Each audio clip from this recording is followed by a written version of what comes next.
What's up, Gould Miners? In today's episode, we welcome to the show Cameron Pimm, a principal at Stonemark Landings, a value-add multifamily investment group located in Las Vegas. And Cameron and I geek out a little bit at the beginning. And then right after geeking out a little bit, we dive right into Cameron's practices in managing investor expectations through conservative underwriting practices as well as hands-on management. What all does that entail? Well, Cameron breaks it down for us step by step. No stone is left unturned in the details in this episode. Later on in the episode, Cameron shares what to look for as an investor in the different areas that you're potentially going to be investing in. And then finally, Cameron covers what he expects to see in 2024 and how he is positioning his company to capture the potential upcoming opportunities. Cameron brings a wealth of knowledge, experience, and wisdom to this episode. So without further ado, everyone, let's welcome to the show, Cameron Pimm.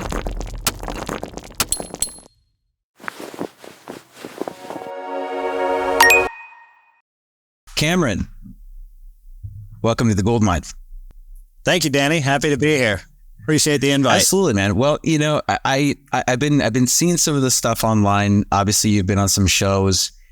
I had a chance to look at your LinkedIn and kind of get caught up. So it looks like A, you've been doing this for a long time.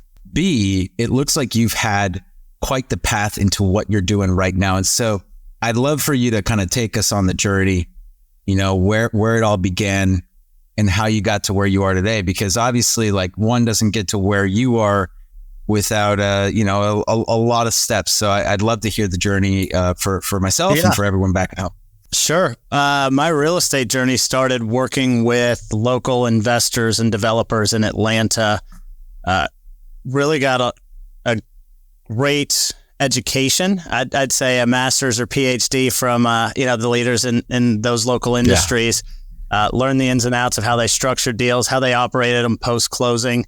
And, in working with them, I started thinking, well, I understand this. I think I can go out and put some deals together of my own and make them work. And so I started doing that. And it was, it was like pushing a boulder up a hill for a long time, trying to get your first deal done. That was just, it took years. And finally, we got our first deal done. We had a single investor. The deal went well. We exited within a year, turned that into our next deal that had two investors, turned that in about a year and a half. And it snowballed from there, as communicating to my network of the successes we were having, not only with my day job, but with these investments. And what was interesting is everybody wants to invest in real estate because they've been told it is such a safe place for your money. It's the best place to invest. But most of them don't want the headache of dealing with actually owning the asset or being the landlord themselves.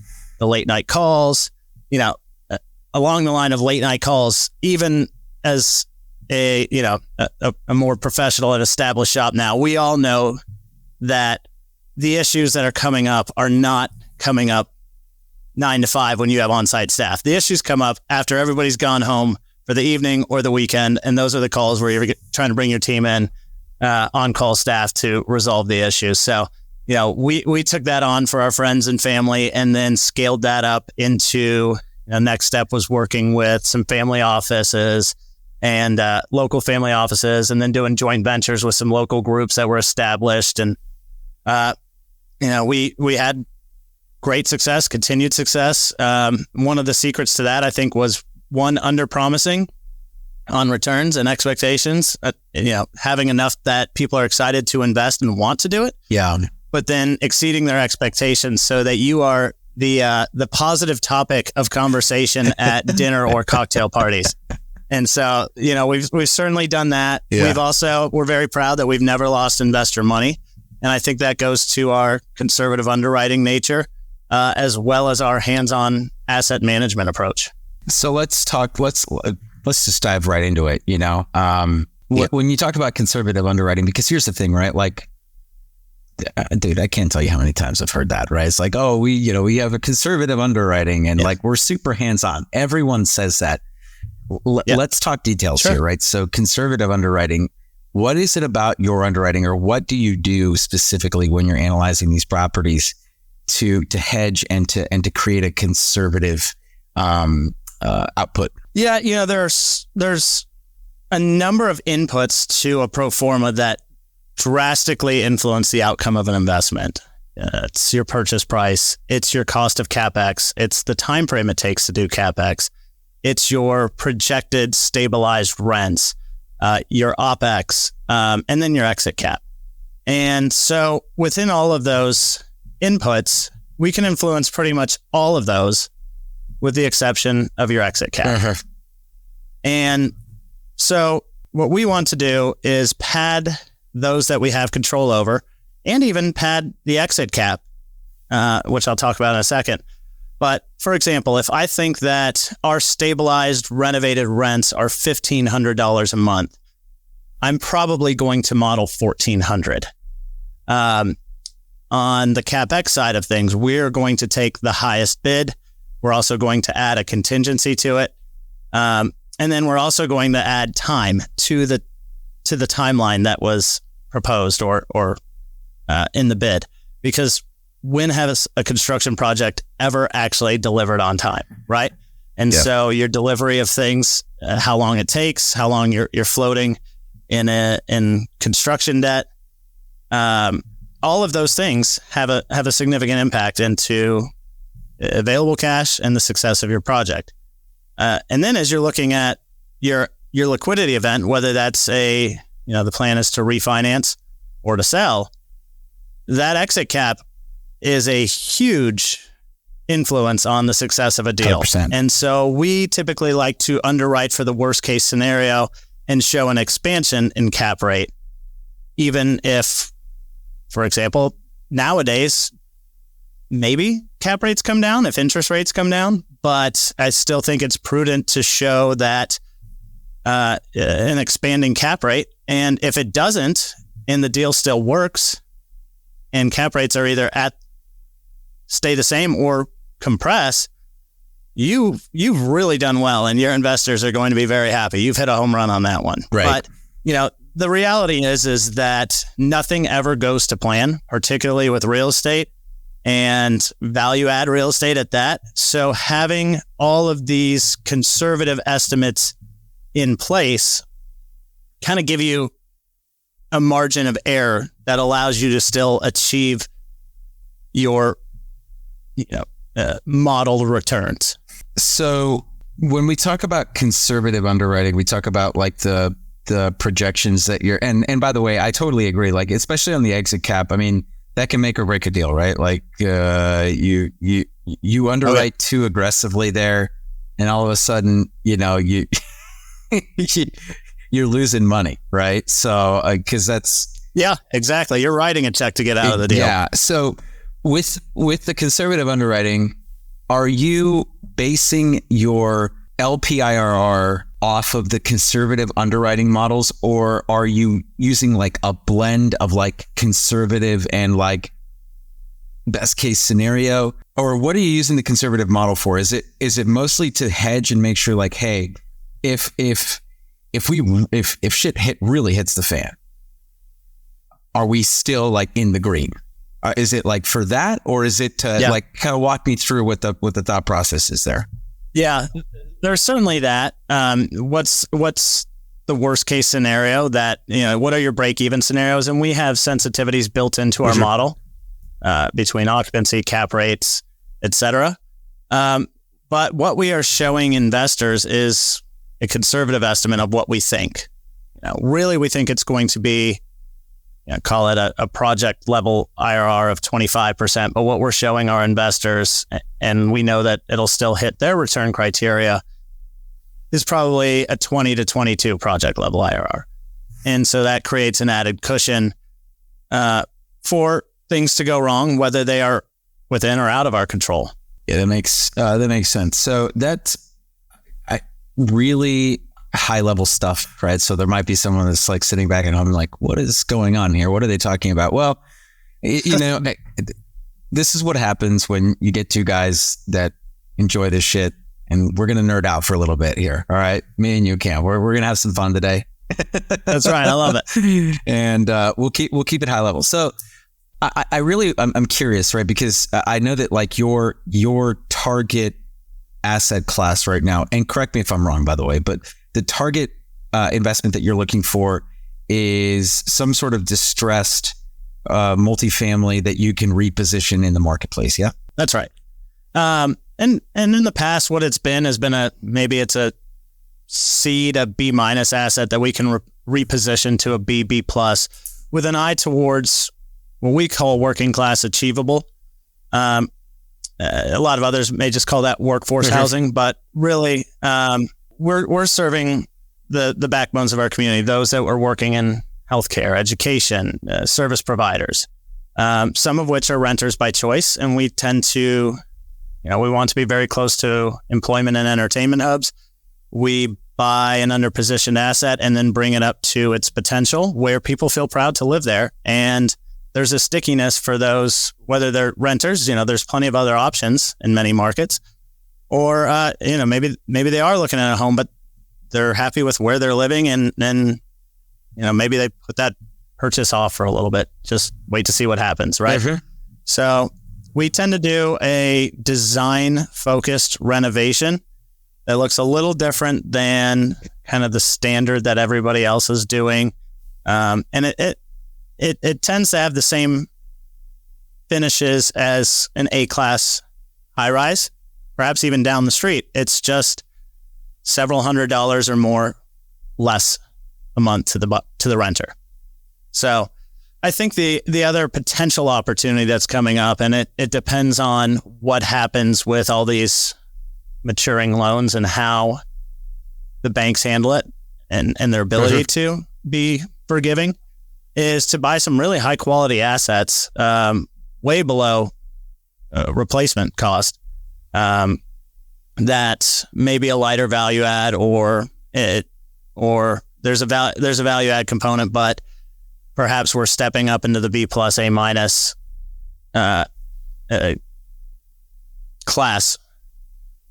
given opportunities. But we'll see what makes its way to market. I guess that's the 2024 burning question, right? Is how are the banks going to handle the loan maturities? What's going to happen with, the owners that are faced with having to pay the piper in some way, shape, or form?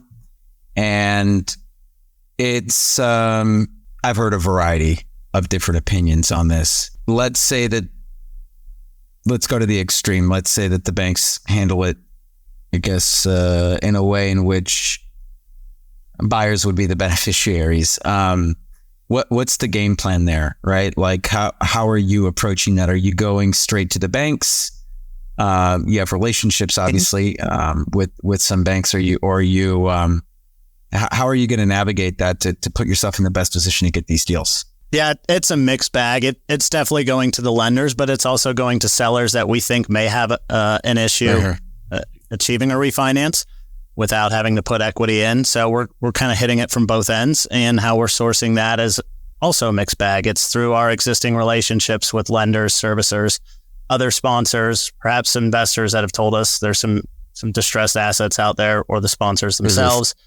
We're also leveraging online databases to identify loans coming due that are not within the next, call it 12 months, that are not achieving a 1.0 debt service coverage ratio. That's going to be, that's looking at a cash in refi at best, or it could be looking at a bank taking it back. I guess the best case scenario would actually be that the bank works with them if they're getting close and they see a path to profitability or neutrality. It seems that the banks don't really want a ton of these assets. They don't want to take them back like they did the last cycle. So what we've seen so far has been a very cooperative nature, and it's prevented further value erosion. There has been value erosion simply from interest rates blowing out so quickly and cap rates following suit. But, the next big threat to valuations would be if there is a big wave of deals taken back. And at that point, everybody's buying at the loan balance or perhaps below that. And that's another, if you think about it, it's a 25% plus discount from what a sponsor bought it for. And then if it's below the loan amount, that's a significant discount. That those are now the new comps, right? So it's bringing prices back down. Yep. I can think of a couple assets that we've been watching that have been taken back by banks, and the banks are upside down by $5 million plus. Really? And they're trying to solve it for themselves, but I'm just not sure that they're up for the task. It's going to take quite some time, and I don't know how much time they have.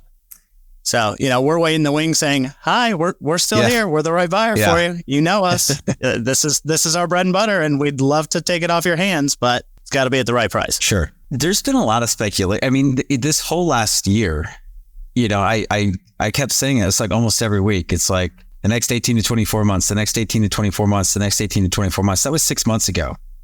And it still feels like I'm saying the next 18 to 24 months. So it just feels like we're just delaying the inevitable.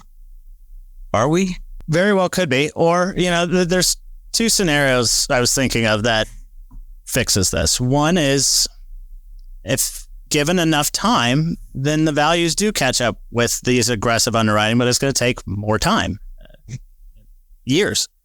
The other is a wave of foreclosures that resets values. I mean, pricing got very frothy when money was free. And how do you justify, $300,000 plus for a 60s vintage asset in Salt Lake or in Atlanta? Those it's just not the pricing of them current day or even. So I think those are the two scenarios for getting back to a market at equilibrium where we can transact in a normal, normal pace. So. Yeah, no, I think it's going to be super fascinating to see what happens, man. I mean, look, I'm kind of preparing for any of the above. Look, at the end of the day, like all this could blow over. We could end up just in 2 years having never really truly experienced like any sort of like major commercial crash or correction. I feel like it's already been happening. If you read the TREP reports and everything, you start to see like there are, a lot more people, going into special servicing. There's a lot more defaults and everything that are happening right now. So it's happening. The question is, as to your points, like how are the banks going to handle it? And I think that's kind of like the $1 million question, because you're right. No one wants to like foreclose on a bunch of these. I mean, that's just gonna ruin them, right? This is gonna ruin the bank, so it will be interesting to see how everything shakes out, and I guess it'll be a fun ride. However, the other thing that you got me thinking, where you said by 2025, 2026, maybe this all passes without calamity, and I honestly think, call it late 25, 26, 27, I think there's a great opportunity for appreciation again. And the reason for that is we were already short in housing, right? There's been a big wave the last couple of years that got financed a couple of years ago when land was cheaper, construction costs were cheaper, materials were cheaper, and interest rates were lower. That, for the most part, there are very few development deals that are getting done now. And so the wave of supply that is holding back rents and values will have pretty much delivered and been absorbed by renters by the end of 25, 26. And so I see an uptick in demand again. I see concessions probably going away or being drastically reduced. Sure. And I think you get back to, a good period for landlords where there's value creation, there's rent appreciation, et cetera. What do you have to say to the people that say multifamily is oversaturated? I think it is in certain ways and in certain markets. I think a lot of A-class has been built in desirable Sunbelt markets, and I think it's going to take a little while for those to be absorbed. But I think they will. They're growing markets because there's jobs, there's higher education, there's an appealing lifestyle, there's a lower cost of living. So it's just this giant wave of supply that's making it look saturated. And, time will take care of that as more and more people move to, Phoenix and Nashville and Austin and Atlanta. You touched on something right now that I think is worth like re-exploring. And it's funny because like everyone says now is a horrible time to build. And I've been doing a lot of like deep like thought about this, like just brain exercise. Wouldn't now be the best time to start developing property? I think so, because you're not going to have a lot of new A-class product that you're competing against in 26 or 27. Now is a difficult time to build. And what I mean by that, it's difficult to get a project financed and off the ground or shovels in the ground.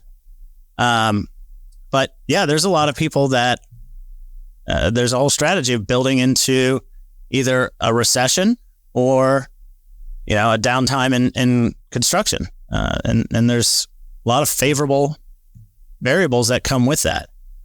To circle back on your question about, is the multifamily space saturated? I touched on it. It's A-class. That's all you can build. It's very difficult to build workforce housing. Right. So what you're really doing, it's a competitive space, but what you're doing is, in order to create workforce housing, you're just waiting for newer product to age to a point that it now becomes affordable for many. So I think there's plenty of demand in the C and B space, particularly B, because B is a little more quality renter, quality housing. It's just not your either brand new wrap product or high-rise product that's highly amenitized. Yeah, you still have amenities. They're just perhaps older and need a refresh, or perhaps they've recently been refreshed, but they're still at a discount to the A-class. Yeah, because, as I was, just kind of putting a bow on this conversation here, I, as you might know, might not know, I focus on the hotels, on the hotel sector. And, there's so like everyone's don't build. And I'm like, hold on a second. Everyone's saying don't build. So I'm thinking now should be the time to build, because if we build now, then that means we should be up and running by 26, 27. And at that point, we'll have an entire cycle. You get to ride the asset like a brand new asset for an entire cycle. And I was like, that seems pretty lucrative if you can get the financing in order. And if you can, as you said, get it off the ground, because that's obviously the most difficult part right now. But it's an interesting thought. And even just talking with you now, I'm like, wow, that seems like almost painfully, like too obvious. It's like painfully obvious, but like, I think the financing is the biggest hurdle for people right now. In trying to, turn that into a reality. Yeah, that and equity is equally cautious as well. Yep. So, if you have great equity relationships, then perhaps you can get that done. Sure. I think it's the really established sponsors that have the relationships with lenders and equity that will be able to build during this time, and they will reap the benefits of it. I always say to our investors is I look at this period as we are catching the wave as it crashes, and investing now and going forward for the next couple of years is allowing us to kind of ride that wave back up, the next cycle. And so whether that's through development or buying existing assets, you still have to buy at the right basis, but that's where I think we are. I want to go back to your hands-on management, right? Because we talked about conservative underwriting, hands-on management. What does that mean, right? In terms of like daily operational habits and tendencies. Yeah. The principals at Stonemark Landing, we have 2 weekly calls with our site level teams. One is related to overall operations, challenges they're seeing. How are we doing with turning units? Where are we with staffing? Are we having any issues with delinquency, etc.? It also creates a relationship with our site level staff. And we always tell them, like the property manager, hey, you're the CEO of a multi-million-dollar asset and treat it as such. You're the leader here. Yeah.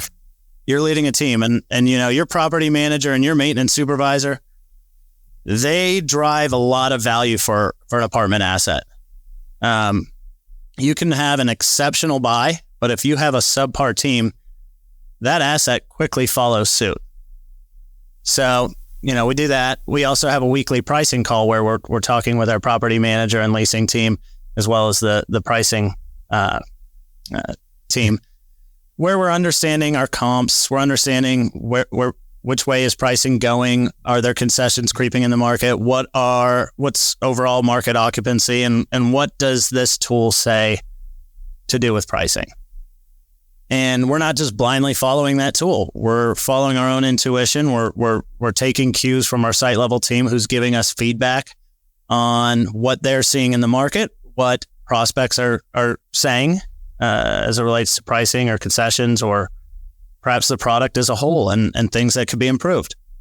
And we take action with that. The other thing I think with hands-on management is there's a lot of metrics that can tell you if the business plan is working, like your return on renovation. Do you need to tweak it because you're not hitting the ROI that you thought you would in your pro forma?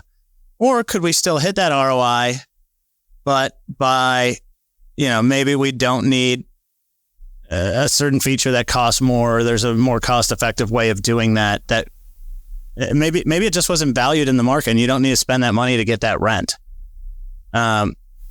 It will also tell you if you have the right team in place.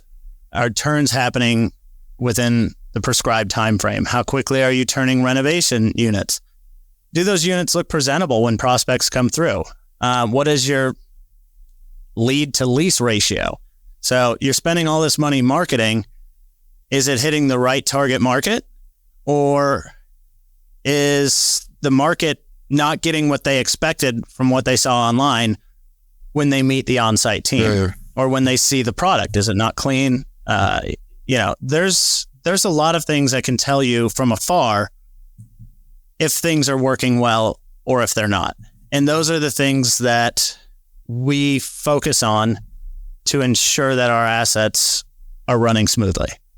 Makes a lot of sense. And one thing that I want to highlight there, the biweekly calls to on-site staff. It's funny how like tiny hinges. When Coach O says this, tiny hinges swing big doors. It's like this, like the simple things that kind of create the most return.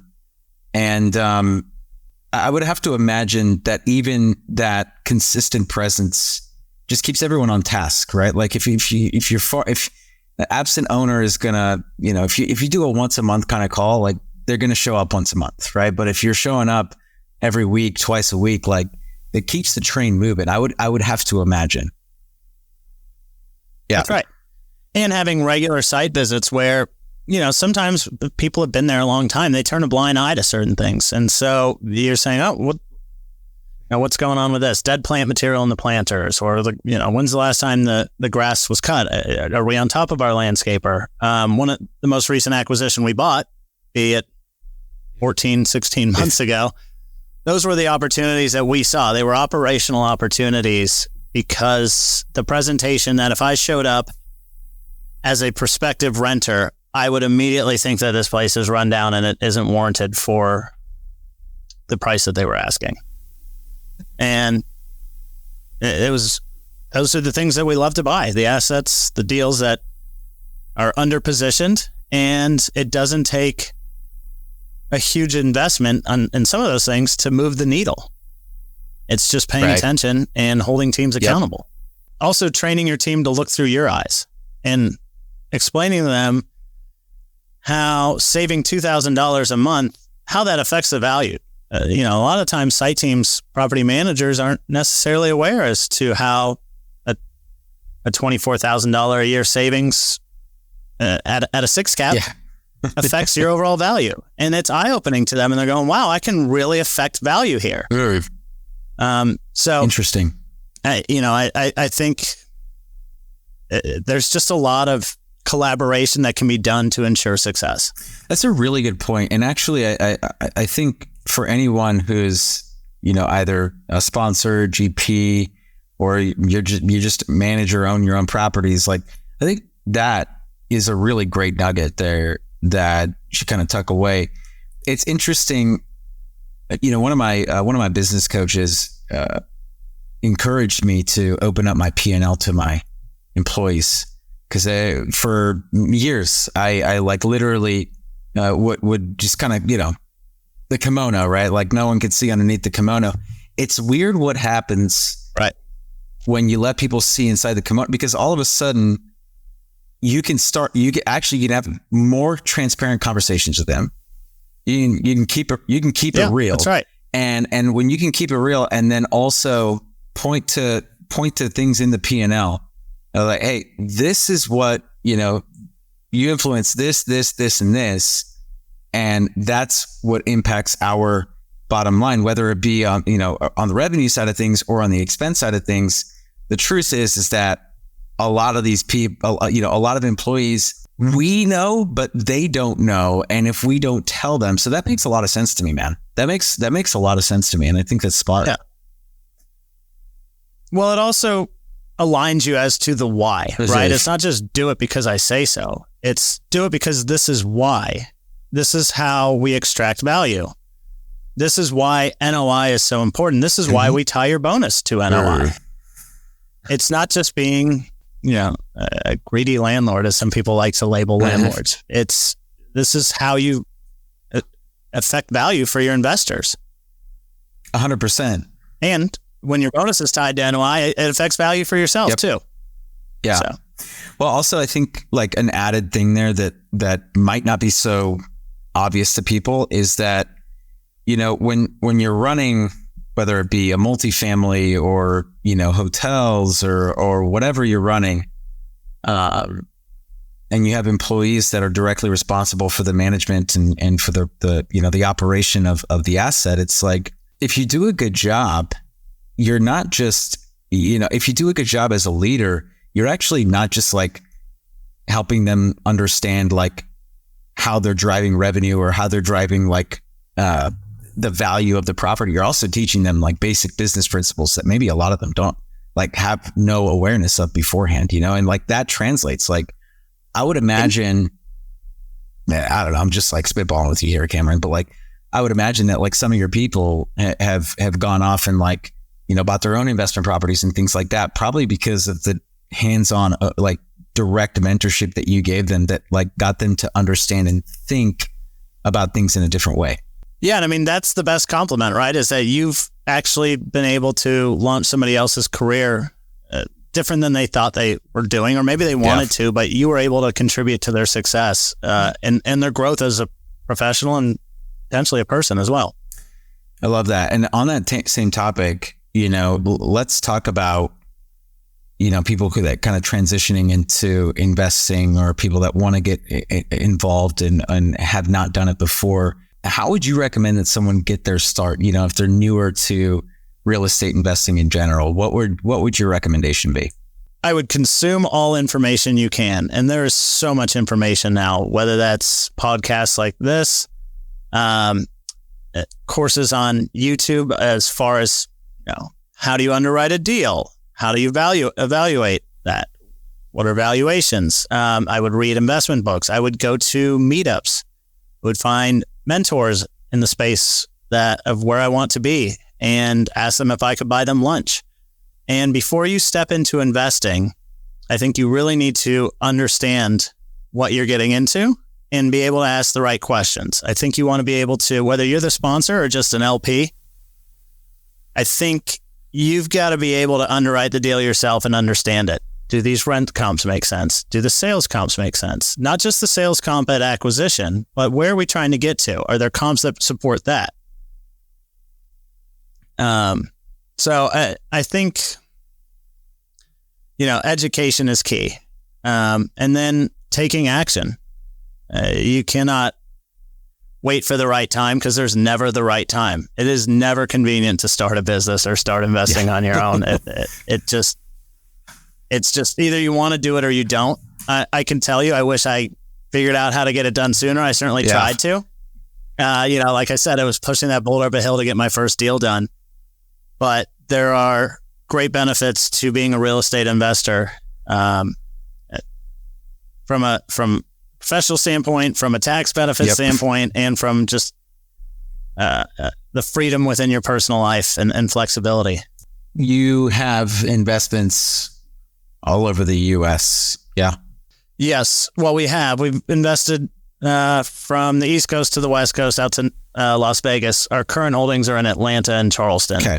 So we recently sold a number of our assets in kind of preparation for potential opportunity.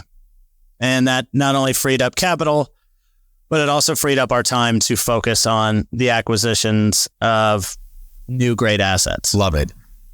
Thinking ahead. I love it. If you were a new investor, where would you invest today?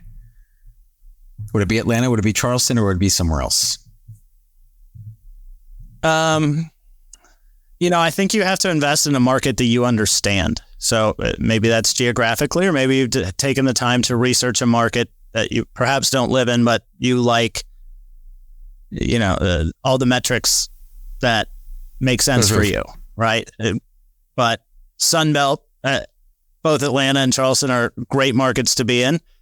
I would tell you need to understand processes there too. For example, in a couple metro counties that make up kind of in-town Atlanta, Fulton and DeKalb, it's really difficult to evict right now.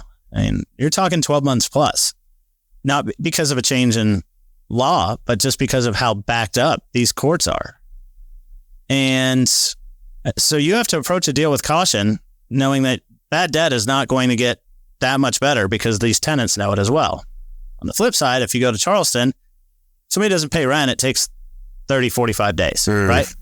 So that's one metric that can significantly impact the value of your asset, particularly if you're doing a value add where you're starting to non-renew older tenants or what would I call it? The previous tenants where, maybe legacy tenants that may not fit the profile for the next refinance or for the next positioning of an asset, right? Like they're not going to be able to afford it. Or perhaps their behaviors on site are also not going to fit where you're going with that asset. And that's the reality for some of the assets that we buy. So, and that's part of our repositioning. But if you can't get bad actors out, that's going to slow down your entire process. And it could become a challenge because you could get some sort of rent strike like you see in some of these other, in some Western markets, like in California. What are you trying to say, Cameron? No, so I think it's a market knowledge thing and a comfortability, but I do think investing in Sunbelt and Mountain West markets where you have positive in-migration driven by job growth and quality of life, also affordability, that's a great start. A lot of people are finding yield in the Midwest, and maybe you don't get those huge swings from wild rent increases or cap rate compression, but it is steady and predictable. We're not in Midwestern markets. We focus on Sunbelt and Mountain West, but I've talked to a lot of people with that strategy and they like it, the Midwest, for that reason. And it makes sense. Yeah. To kind of add to that, I mean, whenever anyone asks me, like, where do you want to buy your hotels? And I said, anywhere but California. Just like put me anywhere except for California. And, politics aside, it's just, to your point, right? Like, landlord friendly policies are essential if you're going to be investing in real estate, like, significant amounts of real estate. If a primary residence that you turn into an investment property, all right, whatever, like, go live your life. But I think it's a very real, I think, social issue that we're going to be faced with over the next decade, plus maybe. of how do we strike this balance where, you know, like you said before, like landlords are like, how do we like rid ourselves of like this, like, we're like demons and we're bad people and everything. It's just like, okay, well, without us, how else? Anyways, we're not even gonna go down that road, Cameron. Yeah, that's the non-published version of this podcast, buddy. That's exactly. Oh man. You talked about equity being hard to come by nowadays. I'm curious, you know, when you were getting started, I'm sure on the come up, equity was also hard to come by, and for different reasons, obviously. So when you're just getting started, you know, it's hard to get investors to trust you. How did you said the first couple deals you did with like 1-2 investors. So how did you overcome those initial hurdles, and what were the strategies that you used to get investors to believe in Cameron Pimm? Yeah, you know, I was kind of sharing our successes with our friends, family, our network, colleagues, etc. And then once we started getting more and more investors, we treated them like gold. You have a question? Please call me anytime. Call me on the weekend. I love to talk shop. So anytime you want to talk about it, I'm happy to pick up the phone.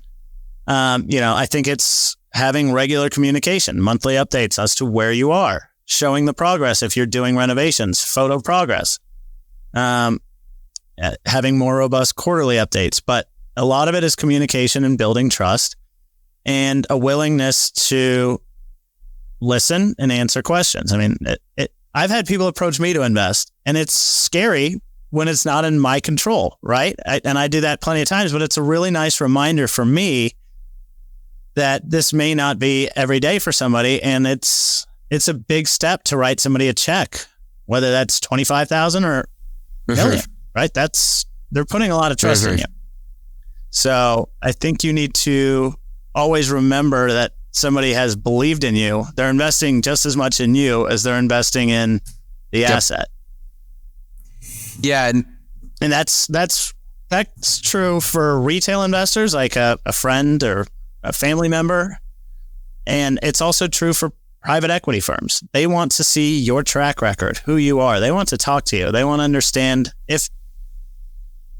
but when something doesn't go to plan, are you the type of person that can solve it? Do you have the experience? Do you have the mentality to do that? And they're right to do that. When you're having those initial conversations, because obviously, like at first, well, let's back up for a second. So from what I'm hearing, or for what I'm gathering, is that you had done a certain amount of deals before you went out and looked for investors, correct? We looked for investors from the start. We just didn't have many. Yeah. We were young, didn't have much of our own capital, but we had, we certainly had plenty of sweat equity to offer.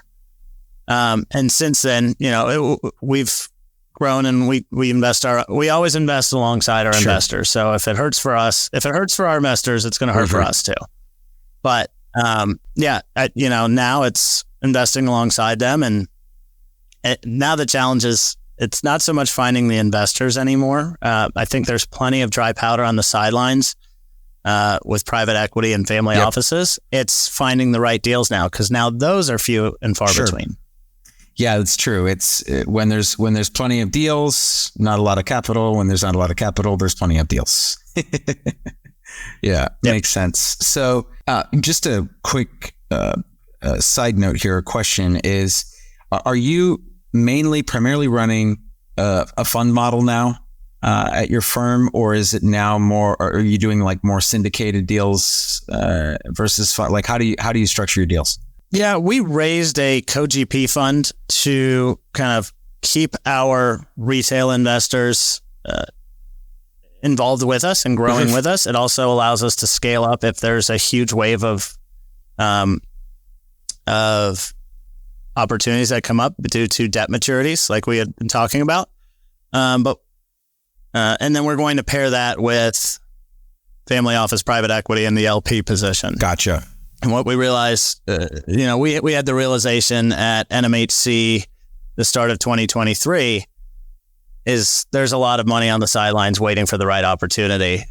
So how do we scale up and be prepared to take advantage of that? Because being a sponsor is also expensive. We're investing alongside in the co-GP fund. We have our own money in there. We'll also have our own money if we do a deal outside of that fund too. So we're really looking at two different vehicles. So it'll be one-off deals where it's just the GPs within our group, and then the other one that'll fit within that fund, that co-GP fund structure, fit the parameters of those. Yeah, that's actually really interesting. I haven't heard of a lot of people doing that, but I think that's a great way to kind of involve everyone that you now have access to. Because I think one of the challenges that I'm sure that you ran into at some point was like, man, these deals are so big that like the guys that got us here really aren't going to get us there. Right. Yeah. And